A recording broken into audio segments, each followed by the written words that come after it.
It's been 5 years to the day since a pro-Trump mob stormed the U.S. Capitol in an attempt to get Congress to throw the 2020 election, which Joe Biden had just won, back to their leader, the incumbent President Donald Trump. A lot of people thought that January 6th and the aftermath was going to be the end of Trump's career, that there was no way he could survive this horrific event. In fact, they were so confident in this that a lot of Republican lawmakers felt like they didn't actually have to take the tough vote to convict Trump at his subsequent impeachment trial, that his career was over, he was just going to ride off into the sunset and not be a problem for them anymore.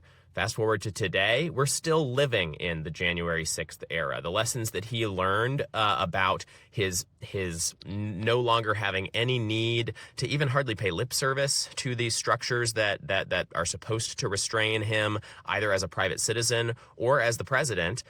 He has continued to take those lessons and apply them as he has stormed back into power over the last year.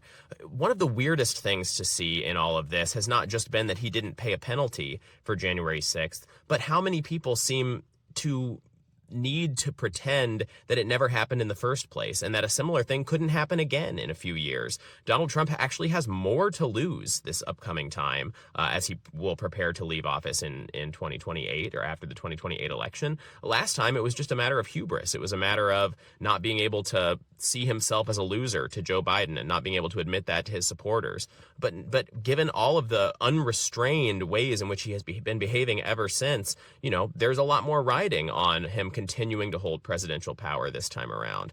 So we don't know what's going to happen in the future, but it's a dark anniversary and it's a reminder that there's a lot more still to come.